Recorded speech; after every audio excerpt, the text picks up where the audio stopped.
If you go on that business trip, we're done, she said. I woke up to my passport and laptop in the bathtub. I missed the flight, but called the police instead. The laptop was government property.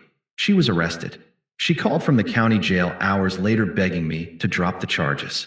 I told her we're done and hung up. Hey viewers, before we move on to the video, please make sure to subscribe to the channel and hit the like button if you want to see more stories like this. Thanks. There are two things you need to know about my life to understand why I didn't scream when I saw what she did. First, I work as a senior cybersecurity consultant for a firm that contracts directly with the Department of Defense. I don't just have a job. I have a clearance level that took me 18 months, 3 polygraphs, and a background check that interviewed my 3rd grade teacher to acquire. My life is governed by protocols, non-disclosure agreements, and a very strict set of rules about where data can and cannot go. Second, I was dating Qley. Qley was the kind of woman who treated her emotions like weather events. Unpredictable, destructive, and everyone else's problem to navigate. We had been together for 2 years, and the last 6 months had been a slow descent into a hell of her own making. She had become paranoid. Not just who are you texting paranoid, but tracking my location while I'm at the grocery store paranoid. She was convinced I had a work wife. She was convinced that my late nights were spent in bars, not in a windowless SCAF, sensitive compartmented information facility, debugging code that keeps satellites from falling out of the sky. The week leading up to the incident was unbearable. I had a mandatory compliance audit in DC. This wasn't a networking retreat with open bars and golf courses. This was 3 days of sitting in a conference room with federal auditors, justifying every line item in our budget and every security patch we deployed in the last fiscal year. Attendance was mandatory. Missing it wasn't just a bad look. It was a breach of contract. I was packing my bag in the bedroom on a Tuesday night. My flight was at 7 a.m. the next morning. Qley was standing in the doorway, drinking wine out of a coffee mug, watching me fold my shirts with a look of pure venom. "You're really going?" she said. It wasn't a question. "Qley, we've been over this," I said, keeping my voice level. I learned early on that raising my voice only validated her hysteria. It's the annual audit. If I don't go, I lose my contract. If I lose my contract, we lose the house. "You're going to see her," she snapped. That intern, the one with the curly hair you mentioned one time 6 months ago. Lisa? Lisa is 52 years old and works in HR in the Virginia office. I'm not going to see Lisa. I'm going to see a guy named Agent Miller who has zero sense of humor and a lot of questions about encryption standards. She stormed over and kicked my suitcase shut. "I don't believe you. You think I'm stupid? I know how these business trips work. You go to the hotel bar, you take off your ring, and you pretend you don't have a girlfriend waiting at home who loves you." I took a deep breath. I was tired. I had been working 60-hour weeks to prepare for this audit. I'm not doing this tonight. I have to be up at 4:30. I reached for my laptop bag. This is important. Because of the nature of this specific trip, I had a checked-out government-issued laptop with me. It was a thick, ruggedized Dell, heavy as a brick, with a bright red asset tag on the lid that read property of US Gov. Do not remove from authorized areas without Form 1442.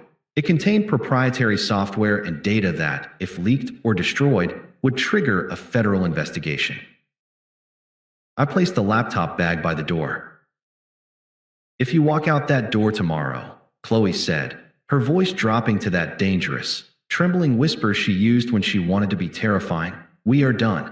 I mean it. If you choose that job over me, don't bother coming back." I looked at her. I saw the wine stain on her lip, the manic gloss in her eyes. I didn't feel love or even anger. I just felt exhaustion. "I'm sleeping in the guest room," I said. "We can talk when I get back on Friday." I grabbed my pillow and walked out. I heard her scream something about me being a gaslighting narcissist, followed by the sound of a glass shattering against the wall. I went into the guest room, locked the door, and set my alarm for 4:30 a.m. I fell asleep thinking that maybe she was right about one thing. We were probably done. But I figured we'd have a sad, crying breakup conversation on Saturday. I underestimated her. I underestimated how far a narcissist will go when they feel their control slipping away. My internal clock woke me up at 4:25 a.m., 5 minutes before my alarm. The house was silent, dead silent. The kind of silence that feels heavy, like the air pressure has dropped before a storm. I got up, stretched, and walked out into the hallway. I expected to see Qley asleep on the couch, or maybe the remnants of her wine-fueled rampage. But the hallway was clear. The door to the master bedroom was open. The bed was empty. A faint light was glowing from the master bathroom. I walked in, rubbing the sleep from my eyes, expecting to find her passed out on the bath mat or crying in the tub. She wasn't there. The bathtub was full. The water was still settling, which meant it had been filled recently. And at the bottom of the tub, submerged under 18 inches of water, was my life. My heavy, ruggedized government laptop was sitting at the bottom of the tub. Next to it was my passport. And floating on the surface, like a garnish on a cocktail of ruin, was my RSA security token, the digital key required to access the servers. For a second, my brain refused to process the image. It looked like an art installation. The little green power light on the side of the laptop flickered once, fizzed, and then died. In any normal relationship, a boyfriend would scream. He would run to the bedroom, shake his girlfriend awake, and yell, "What the hell is wrong with you?" He would fish the laptop out, try to put it in rice, and panic about the cost of replacement. But I didn't scream. I didn't even gasp. I went cold, ice cold. The part of my brain that handles relationship drama shut down immediately, and the part of my brain that handles security breaches came online. I wasn't looking at a wet computer. I was looking at a felony. I was looking at the destruction of government property, the compromise of a secure asset, and a deliberate act of sabotage against a defense contractor. I didn't touch the water. That was rule number 1, preservation of evidence. I pulled my personal phone from my pocket. My hands were perfectly steady. I took a photo of the tub. I took a close-up of the red asset tag shimmering under the water. I took a video, panning from the door to the tub to show the scene was undisturbed. Then I turned around and walked out of the bathroom. I checked the bedroom. Qley was sound asleep in the guest room, the room I had vacated, curled up under the duvet, looking peaceful. She had swapped rooms with me at some point in the night, likely after she'd finished her work in the bathroom. She wanted me to find it. She wanted me to wake her up and beg. She wanted the drama. I didn't give it to her. I walked downstairs, put on my shoes, and went out to my car. I sat in the driver's seat and locked the doors. First, I called my company's facility security officer, FSO. It was 4:35 a.m. He answered on the second ring. "This is Carter," I said. "I have a code red situation regarding asset tag hashtag 499-22B. "Go ahead," he said. "No small talk. Asset has been maliciously destroyed, submerged in water. The perpetrator is a civilian co-inhabitant. I have not touched the device. I am currently securing the perimeter." There was a pause. "Is the hard drive physically accessible?" "Unknown. The device is underwater." "Okay, listen to me carefully," the FSO said. "Do not attempt to retrieve it. That hardware is property of the Department of Defense. If you touch it, you become part of the chain of custody issue. Call the police. Report it as destruction of federal property. Get a case number. I'm flagging your clearance status to suspended pending investigation immediately. You are not, I repeat, not to go on that trip. You are grounded until this is cleared." "Understood," I said. My career was effectively frozen. The trip was gone. The promotion was gone. I hung up the phone. Then I dialed 911. 911, what is your emergency?" "I need to report a crime in progress," I said. My voice sounded robotic, even to me. "I have a situation involving the willful destruction of government property and felony vandalism."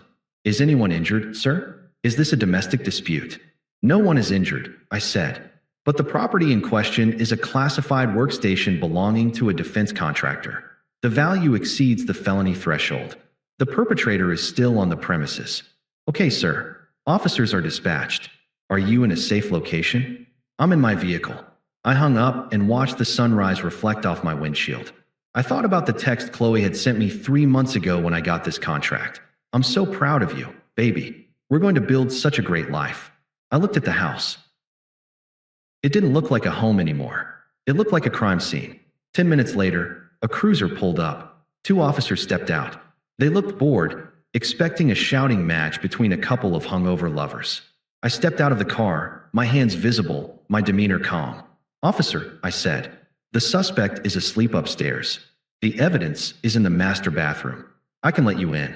Sir, usually these things are civil matters, the older officer said, hitching up his belt. If she broke your laptop, you take her to small claims court. It's not my laptop, I said, looking him dead in the eye. It belongs to the United States government. And under 18 U.S. Code Section 1361, willful depredation against any property of the United States is a federal offense punishable by up to 10 years in prison. The hardware alone is worth $5,000. The software license is worth $20,000. The officer stopped chewing his gum. He looked at his partner. The boredom vanished. Show us, he said. I unlocked the front door and led them up the stairs. The house was still silent. We walked into the bathroom.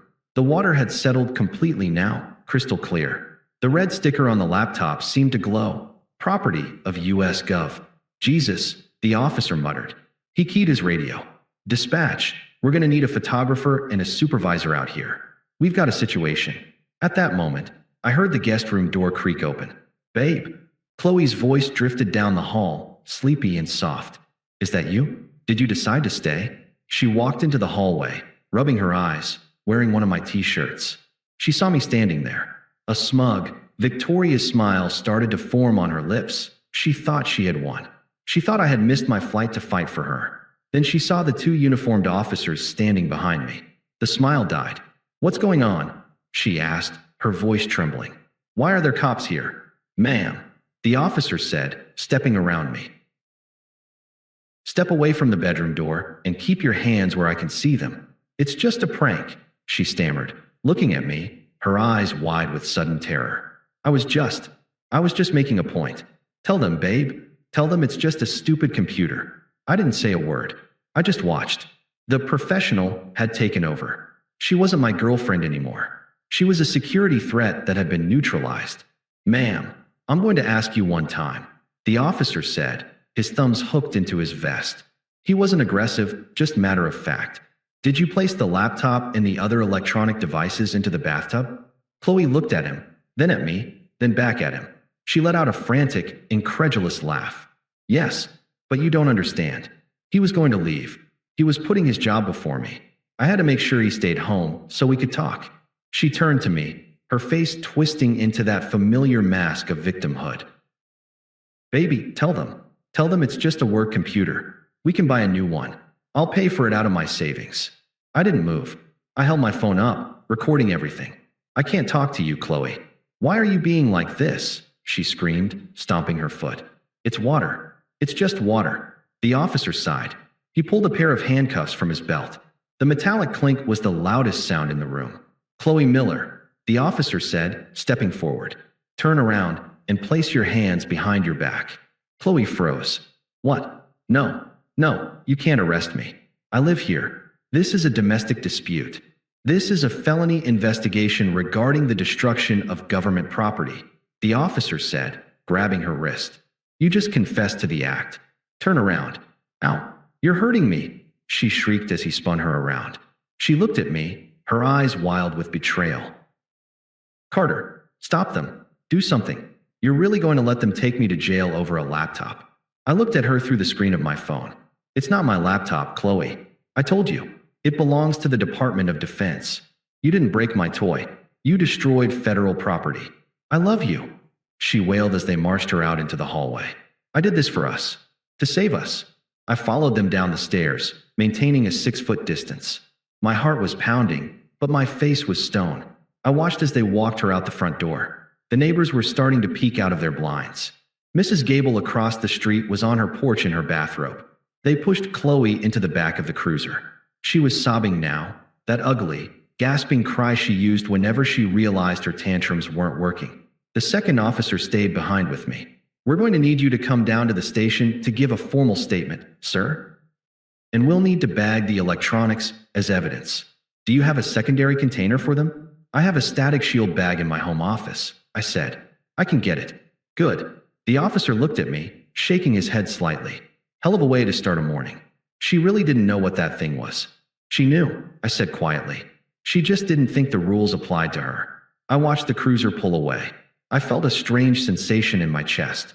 It wasn't sadness. It wasn't relief. It was the feeling of a heavy, suffocating weight being lifted off my lungs. But the worst part wasn't over.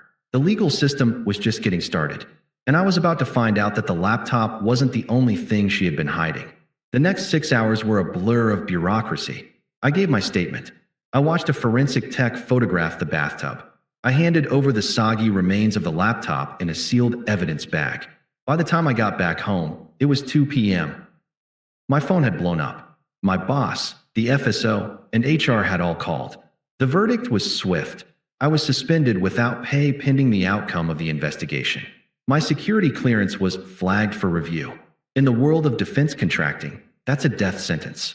Even if I was cleared, the risk associated with my home life might be enough for them to revoke my access. She had nuked my career, just like she threatened. I walked into the house. It felt contaminated. I couldn't sit down. I needed her gone. Not just physically. She was already in a holding cell, but I needed her presence gone. I grabbed a box of heavy-duty trash bags from the kitchen and marched upstairs. I wasn't going to be nice about packing. I wasn't folding her sweaters. I was shoveling her life into black plastic sacks to leave on the curb for her mother to pick up. I started in the bedroom. Clothes, shoes, makeup, it all went in. I was fueled by a cold, efficient rage. I went to the nightstand to clear out her drawer. I dumped it upside down into the bag. Lotions, hair ties, and old receipts fell out. And then, thud, her iPad landed on the carpet. It was an older model she used for reading and watching Netflix. She usually kept it in her purse, but she must have left it charging overnight. The screen cracked slightly on impact, but it lit up. I paused. I knew her passcode. It was the year of her birth. I shouldn't have looked. I should have just thrown it in the bag. But I remembered what she screamed at me as she was being arrested. I was scared you were cheating. I did this to save us. It gnawed at me. The projection. The sheer, irrational paranoia. I typed in the code. The iPad unlocked. It was already open to iMessage. My stomach dropped. There was a thread at the top, active as of last night at 11:30 p.m. The contact name was Mark Jim. I opened it. I sat down on the edge of the bed. I read the messages, and suddenly, the last 6 months of her paranoia made perfect sense. Qley, 10:15 p.m. he's packing. He's definitely going. Mark, so you're free tomorrow night? Qley, no? I can't let him go. I know what he does on these trips. He's going to hook up with someone. I can feel it.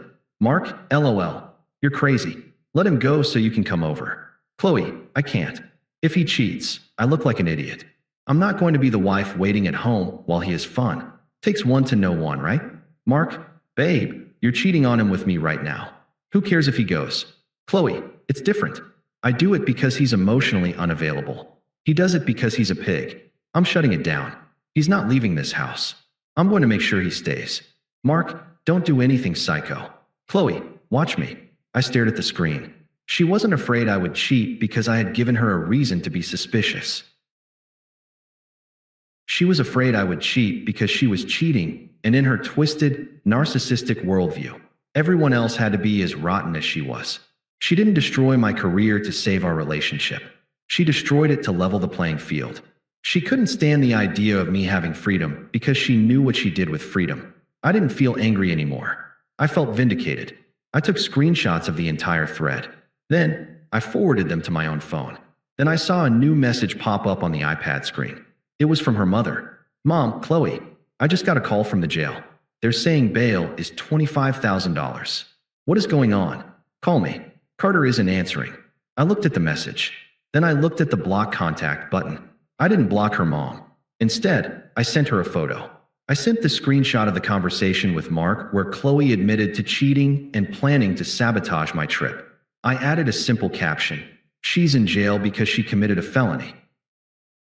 She did it because she was cheating on me and projected her guilt onto my job. Do not contact me again. Her things will be on the curb in 30 minutes. Then I tossed the iPad into the trash bag, tied it shut, and dragged it downstairs.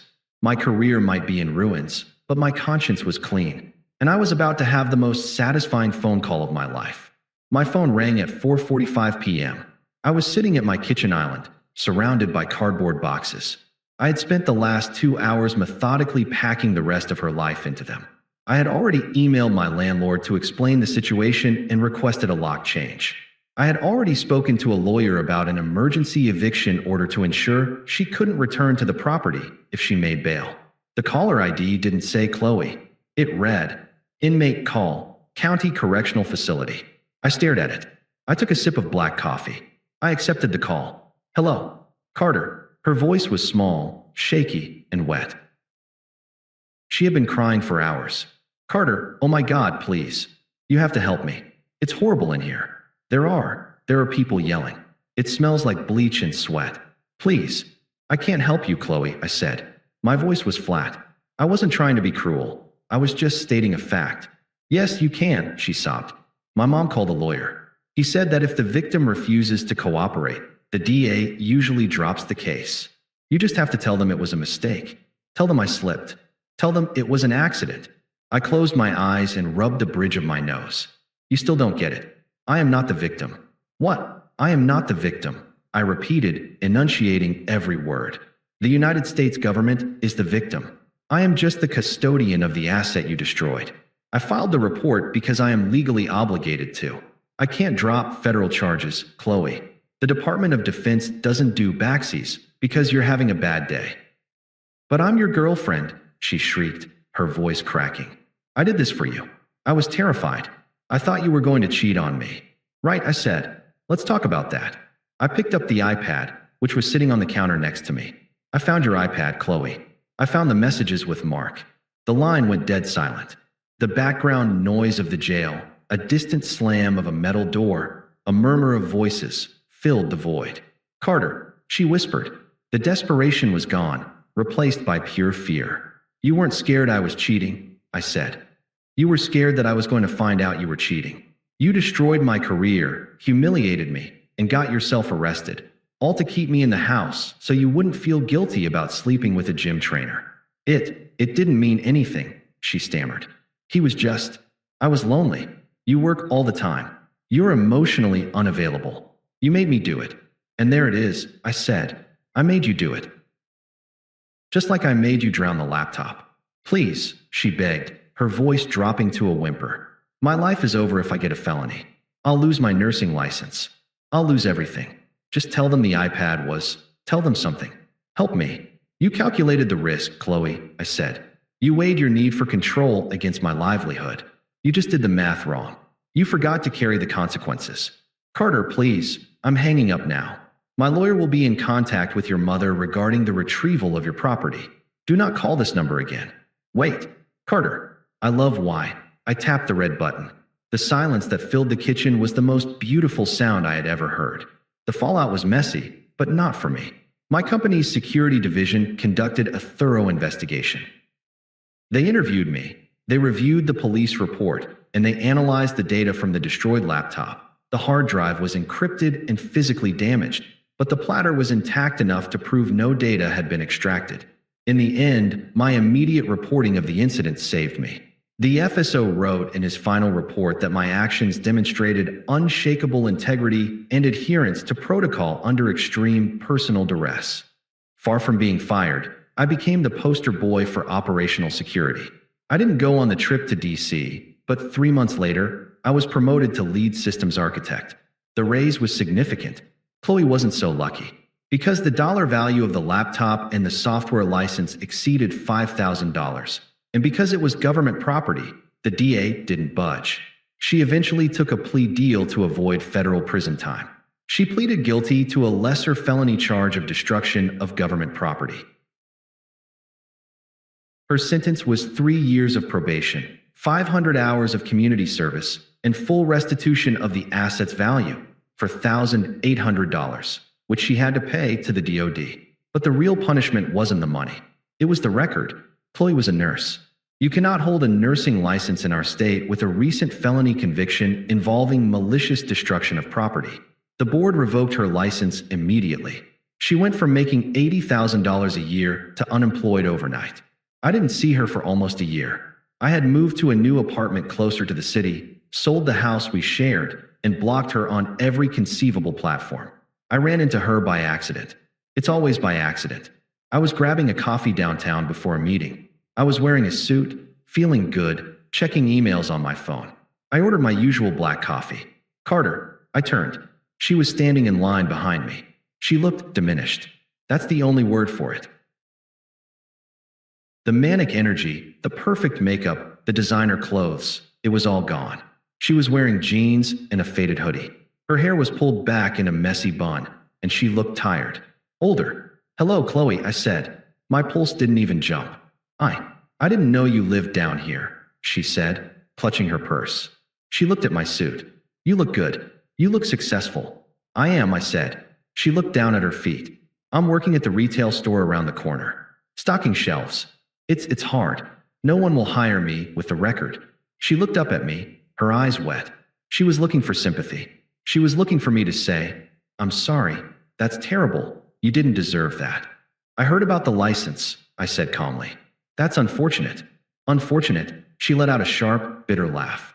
"You ruined my life, Carter. You could have just told the cops it was an accident. You could have saved me. Instead, you watched them take me away." I picked up my coffee from the counter. I turned to face her fully. "I didn't ruin your life, Qley. You put a government asset in a bathtub because you were cheating and wanted to control me. You ruined your own life. I just filed the paperwork. I miss you," she whispered, a last-ditch attempt to manipulate. "Mark was a loser.